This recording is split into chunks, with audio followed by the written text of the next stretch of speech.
Well, hey, Gundam Maniacs, welcome to another episode of Gundam Explained. So, Requiem for Vengeance is dropping soon, or maybe you haven't watched it yet once this video has gone out. But anyway, there's some background that might help get into it. Now, I don't really know what's going to be in Requiem for Vengeance and how much it refers to what happens before the events, but let me dive in, let me set you up. Let's get started. So, Requiem for Vengeance, October 17th on Netflix probably in general, far into the future. So before you're watching it, there's some other Gundam on Netflix you can watch. That is Mobile Suit Gundam 1, the first movie, which is a compilation of the first third of the 50 episode series. Honestly, I suggest watching the English dub of the original Mobile Suit Gundam series. That's probably the best way to see it. But look, if you don't want to have to go through all that, because I know it's hard and I don't recommend binging through all that, start with this first movie to kind of get a taste. After that, you could watch Part 2 if you'd like. Now, what's interesting though about the Mobile Suit Gundam series is that it takes place during what's called the 1-Year War. But Requiem for Vengeance takes place specifically within November of the 1-Year War, and there's some certain interesting pivotal moments that happen within Mobile Suit Gundam 1 and 2 that lead up and are during November UC 0079. So by watching this, you may get some context that it's possible there might be Easter eggs or something of the sort in Requiem for Vengeance. Okay, so Mobile Suit Gundam, takes place within the 1-Year War. Requiem for Vengeance is a sliver of that. But what is the 1-Year War? So let's dive into that really quick. The 1-Year War was the culmination of the hostilities between Side 3's Principality of Zeon, the bad guys, and that's up to maybe your judgment, we'll see, and the Earth Federation. Relations between the two had been strained since Side 3 declared themselves the Independent Republic of Zeon under the leadership of Zeon Zum Daikun, and had only worsened since Daikun's death and the Zabi family's rise to power, declaring themselves the Principality of Zeon a year later and brutally purging Zeon Daikun's remaining followers. Side 3 became increasingly hostile to the Earth Federation.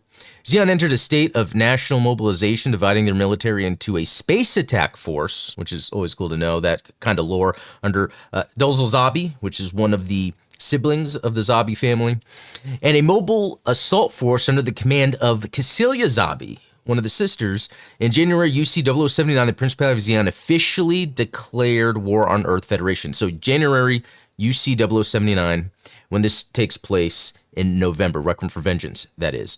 So, just kind of looking at this real quick to get an understanding. Okay, it seems like the people that are leading the war effort happen to be part of a family.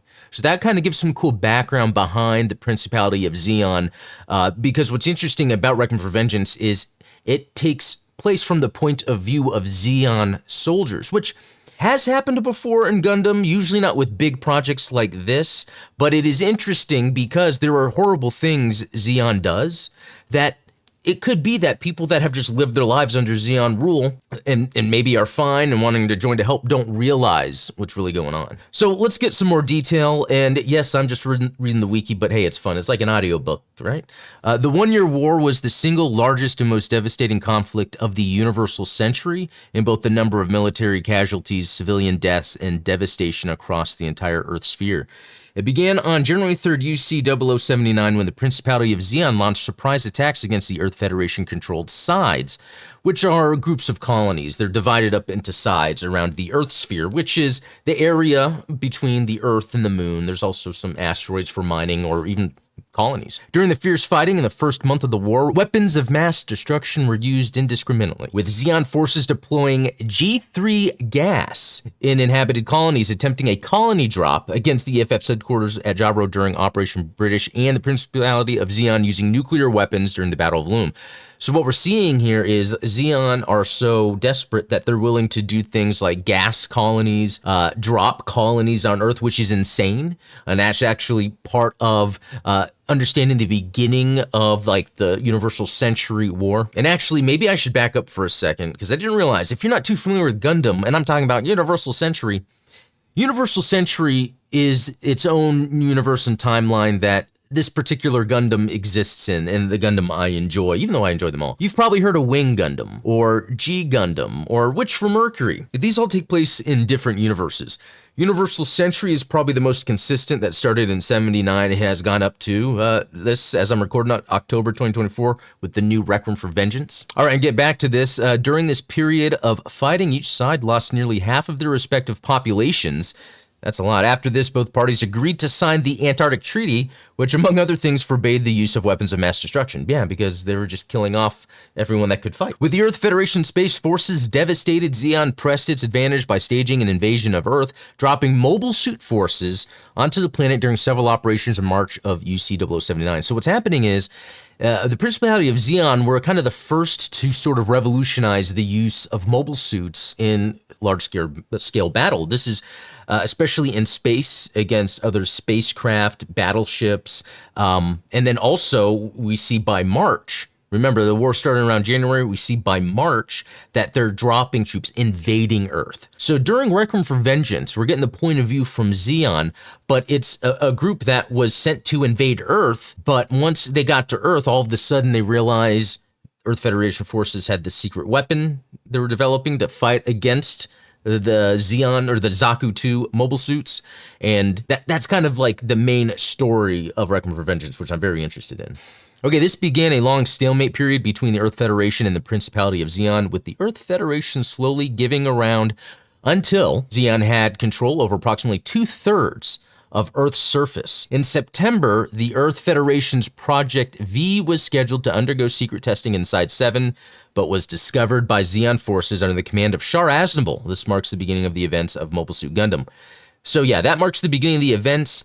Project V is kind of the start of, okay, the Federation has been able to develop mobile suit weapons that they can use against the Zaku 2s that the Zeons have. So within Requiem for Vengeance, we are seeing some other Gundam and other mobile suits that probably were part of this large-scale effort among the Earth Federation to develop and deploy these prototype mobile suits wherever they could, because 2/3 of Earth at this point has been taken over by the Principality of Zeon. So it's interesting to think, as an Earthling on Earth during this time, that the world could be completely taken over. Okay, this is important because this is parallel to what's going on in Requiem for Vengeance. The turning point of the war was in early November when the Earth Federation launched Operation Odessa, a counteroffensive against Zeon forces in Eastern Europe. So, this Eastern Europe is where Requiem for Vengeance takes place. Now, that's a large area. If you watch Mobile Suit Gundam 1 and 2, you're going to see what happens during Operation Odessa. It's a main part during November. So by getting an understanding of what's going on there, you're probably better equipped, and maybe not necessarily. It could be that this show does a great job being its own thing.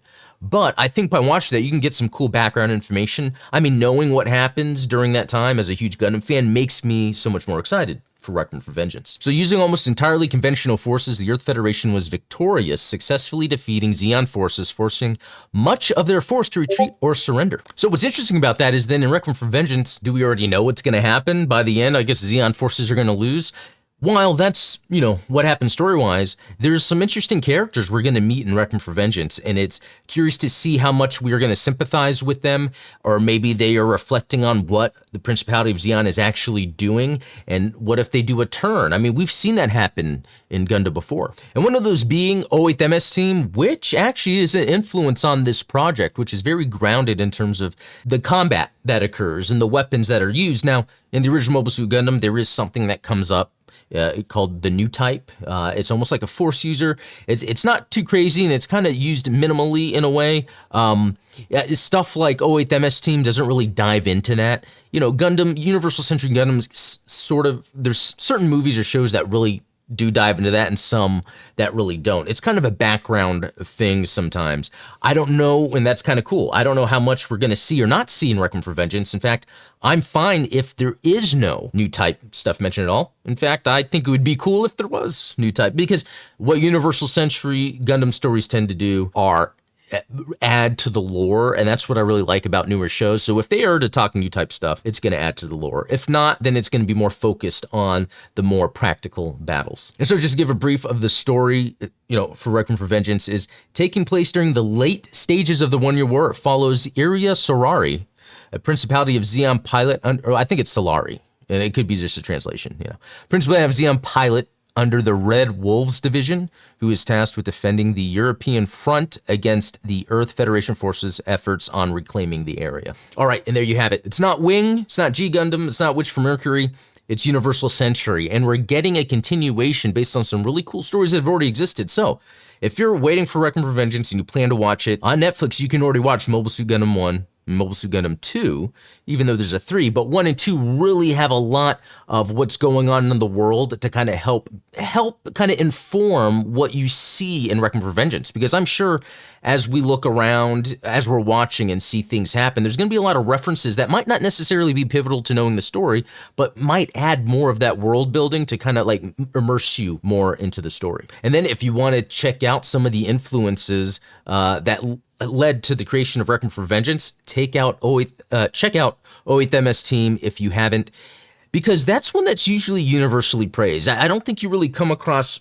much people saying they don't like 08th MS Team, but I think because it is disconnected from the main UC stories like Char, Amuro, etc., sometimes that's kind of forgotten about, but it's great, it's grounded, it does exactly what people want from the mech genre. So anyway, there you go, just trying to hype up Requiem for Vengeance some more, because, you know, it doesn't seem like Bandai or Netflix is really doing it, and I think this is going to be a great show.